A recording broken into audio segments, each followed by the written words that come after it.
सावन सा बरसे सूरज सा चमके हम स्कूल चले हम।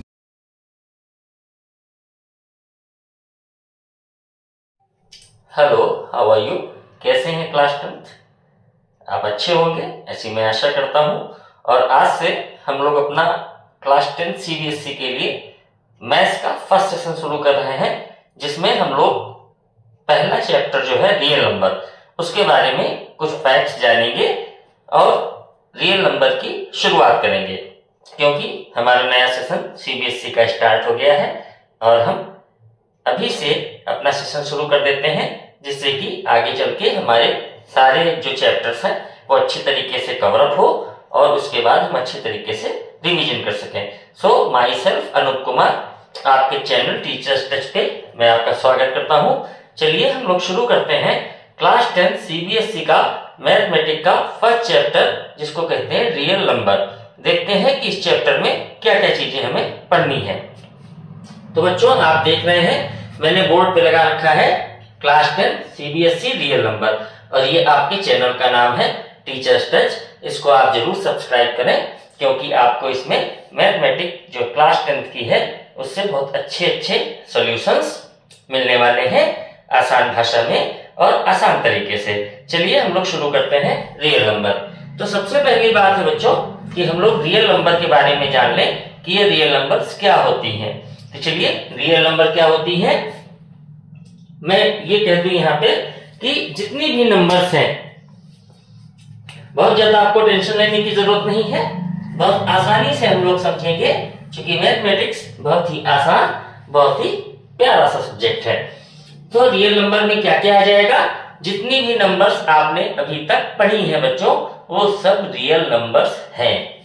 जैसे आपने पढ़ा है नेचुरल नंबर, आपने पढ़ा है होल नंबर,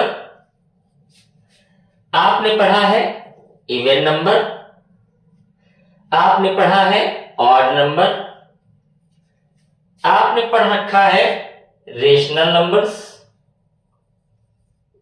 आपने पढ़ रखा है इरेशनल नंबर्स, और क्या पढ़ा है, इतनी नंबर्स आपने पढ़ी है। ओके, हाँ, आपने पढ़ रखे हैं इंटीजर्स।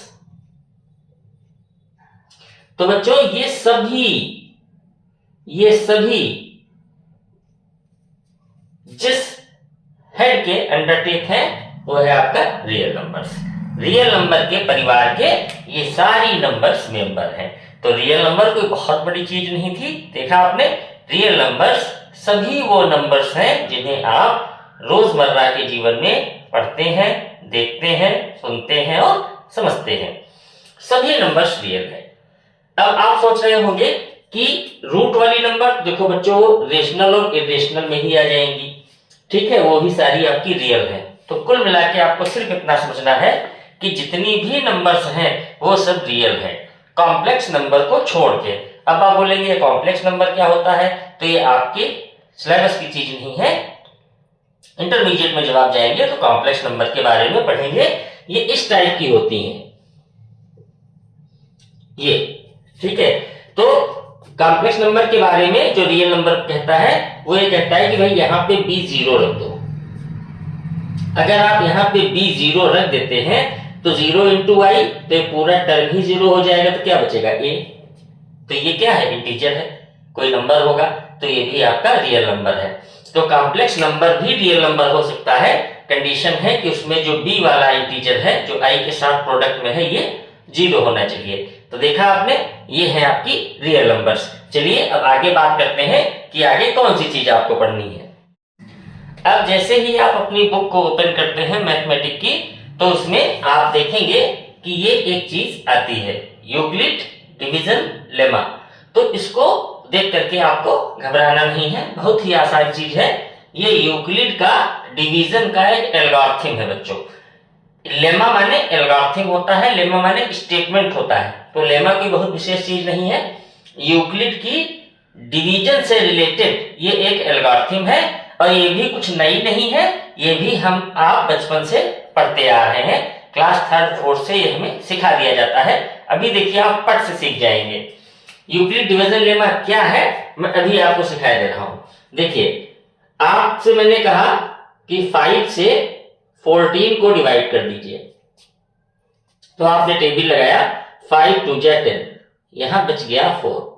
अब अगर मैं इन सब चीजों के नॉमिनेशन के लिए आपसे कहूं तो आप इनका बचपन से नाम लिखते आए हैं बच्चों। ये क्या है, इसको हम कहते हैं डिवीजर, जो डिवाइड कर रहा है। और इसको हम लोग क्या बोलते हैं बच्चों, जो सबसे बड़ी नंबर होती है डिविडेंड, जिसको भाग दिया जा रहा है। जितना टेबल बच्चों हमने लगाया है उसको हम बोलते हैं क्वोशिएंट, और जो आखिरी में बचता है इसको हम कहते हैं रिमाइंडर। बताओ ये किसने नहीं किया, सभी ने किया होगा। ठीक है, तो अब देखिए हिंदी मीडियम, हाँ हिंदी के लिए मैं बता देता हूं, इसको कहते हैं आपका भाजक, और इसको कहते हैं शेष, इसको कहते हैं भागफल, और इसको कहते हैं भाज्य, है ना बच्चों। तो ये आपका है, तो ये तो आप करते ही आए हैं, बस यही आपका यूक्लिड डिवीजन लेमा है। लिखने का तरीका थोड़ा सा बदल दिया है, कैसे बदल दिया है ध्यान दीजिए।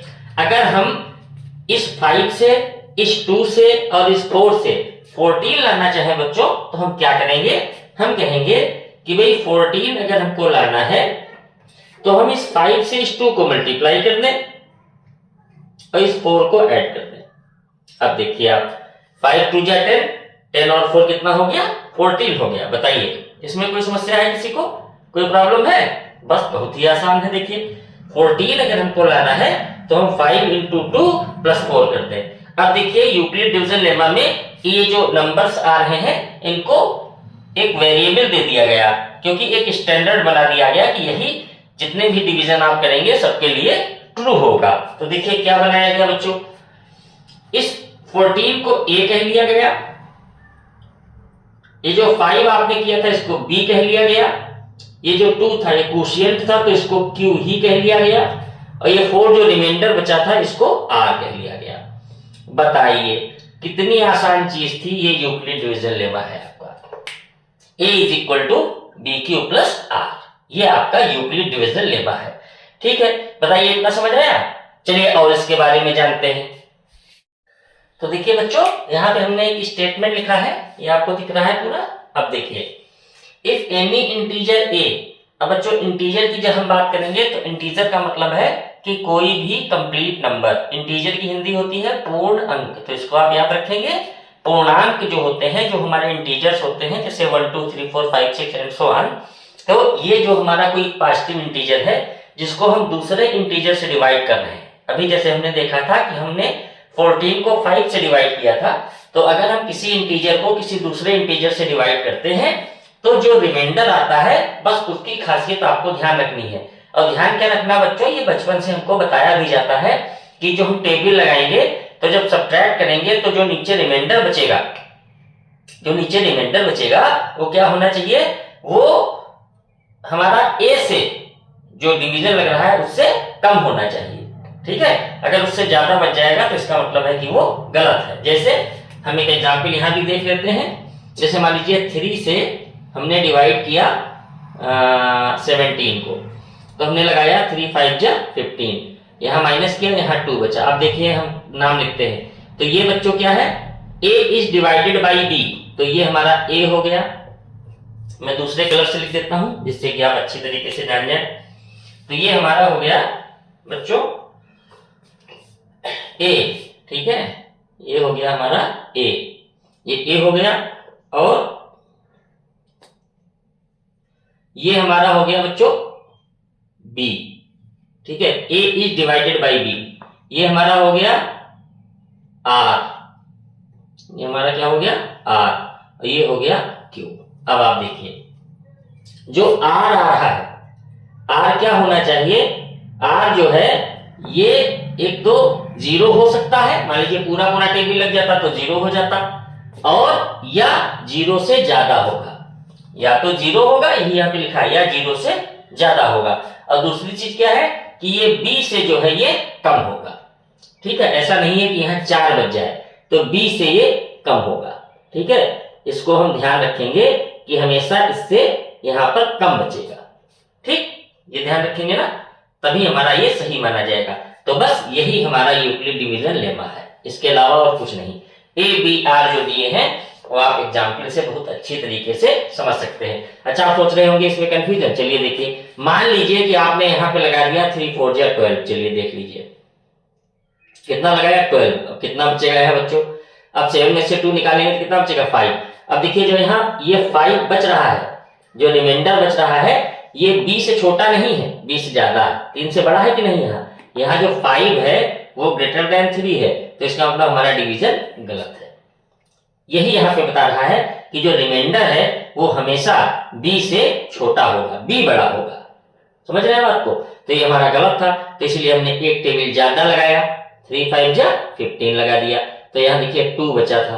अब देखिए जो रिमाइंडर है वो b से कम है, या आप कह लें कि b जो है वो रिमाइंडर से ज्यादा है। समझ गए। तो यही था आपका a बराबर BQ प्लस R।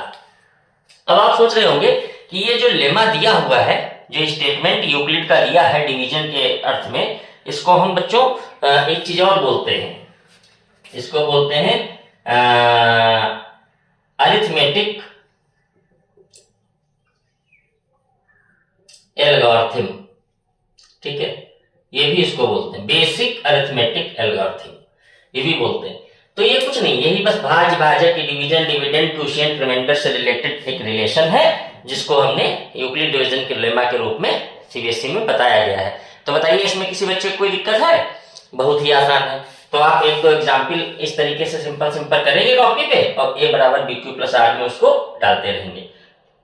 अब बच्चों में बात कर रहा था कि यूक्लिड डिवीजन लेमा जो है ये किस काम आता है। तो यूक्लिड डिवीजन लेमा जो है बच्चों, ये SCF निकालने के काम आता है। 2 नंबर का SCF निकालने के काम आता है। अब आप सोचेंगे कोई नई चीज है, नहीं बच्चों, 6 और 7 में आप इसको पढ़ चुके हैं।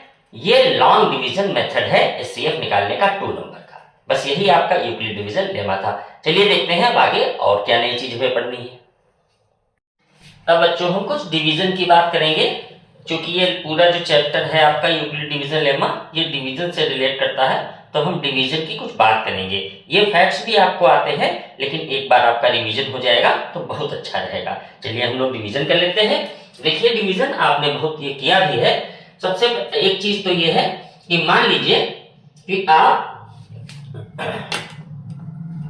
किसी भी नंबर को, मान लीजिए 5 नंबर को आप 1 से डिवाइड कर रहे हैं।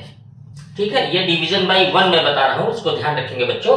अगर आप 1 से डिवाइड कर रहे हैं तो आंसर वही नंबर निकल के आएगी।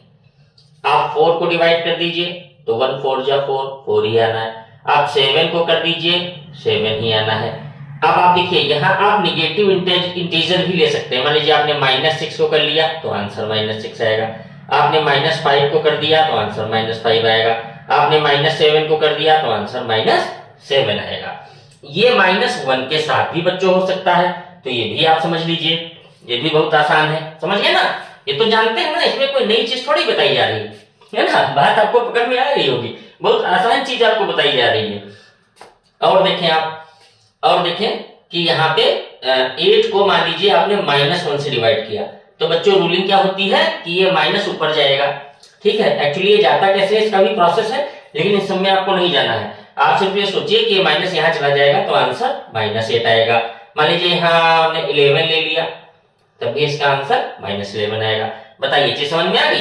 प्लस -1 से जब डिवाइड करेंगे तो सेम नंबर आएगी। प्लस में है तो प्लस में रख दीजिए, माइनस में है तो माइनस में रख दीजिए। ठीक है, चलिए दूसरा इसका रूल देखते हैं। ये डिवीजन के रूल तो आपको आते हैं, ठीक है, लेकिन अब बुक में है तो रिवाइज करने हैं। अब देखिए, मान लीजिए आप 0 से किसी को डिवाइड करना है बच्चों, ये 0 लिखा और यहाँ पे लिखा 4, यानी आप किसी इंटीजर से 4 को डिवाइड कर रहे हैं। ठीक है, यहाँ पे क्या है 0 डिवाइडेड बाई एनी इंटीजर, तो आंसर क्या आएगा बच्चों 0 आएगा।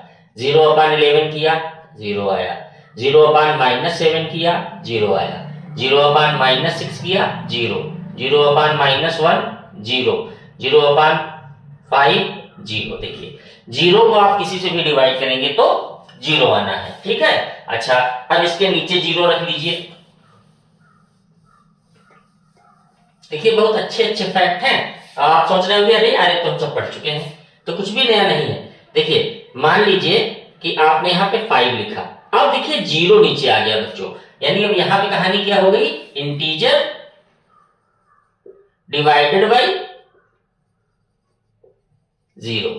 यहाँ पे इंटीजर 0 से डिवाइड किया जा रहा है, तो बच्चों इसका आंसर जो होता है वो नॉट डिफाइंड होता है। ठीक है, अभी तक इसको डिफाइन नहीं किया गया है मैथ में, तो इन्फिनिटी से दिखा देते हैं। ये एक साइन बना देते हैं इन्फिनिटी, माने पता ही नहीं, अज्ञात है। जैसे 6/0 अज्ञात, -7/0 अज्ञात। ठीक है, यहां 0 मत लाइएगा। जब आप 0 से किसी चीज को डिवाइड करेंगे तो आंसर इन्फिनिटी आने वाला है। ठीक है, ये बात भी आपकी क्लियर हो गई होगी। अच्छा, एक चीज और देखें,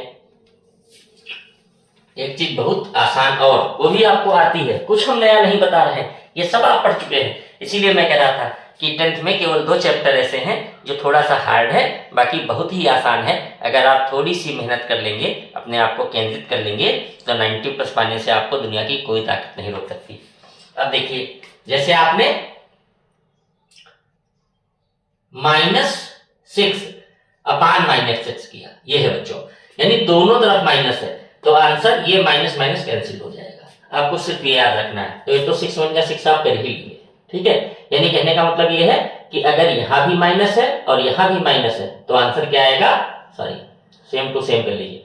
यहां मान लीजिए a है तो आंसर क्या आएगा, 1 आएगा, ये माइनस माइनस कट जाएगा। और मान लीजिए अगर सेम नहीं भी है, यहाँ कोई दूसरी डिजिट है, तब भी ये कट जाएगा। फिर डिवीजन कर लीजिए, जो बचता है रिमाइंडर वगैरह वो रख दीजिए। ठीक है, तो ये आप जान लीजिए, अगर दोनों तरफ माइनस है ऊपर नीचे तो आप उसको कैंसिल आउट कर देंगे। ठीक है, ये आपका डिवीजन के बारे में कुछ इंपॉर्टेंट चीजें थी, और यूक्लिड डिवीजन लेमा भी आपने जान लिया कि क्या होता है।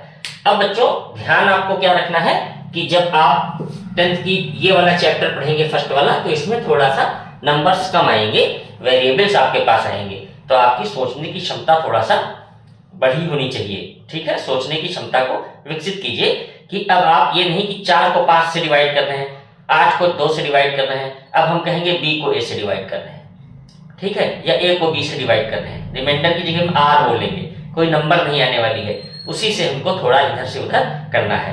तो ये आपका यूक्लिड डिवीजन लेमा था, आपने समझ लिया क्या होता है। कल हम जानेंगे कि यूक्लिड डिवीजन लेमा का यूज किस तरीके से हमारे चैप्टर्स में किया गया है। तो कल मिलते हैं, देखते हैं कि यूक्लिड डिवीजन लेमा के यूज पे किस तरीके से हम वेरिएबल को लेकर के क्वेश्चंस को सॉल्व करेंगे। अच्छा लगा आपको देख करके, और आप प्रॉपर वे में अपने क्लास जरूर अटेंड कीजिए। ये जो वीडियोस मैं दे रहा हूँ ये आपके लिए सपोर्ट के लिए है, बाकी तो क्लास में आपके टीचर आपको पढ़ाएंगे ही। तो कल तक के लिए दीजिए इजाजत, नमस्कार।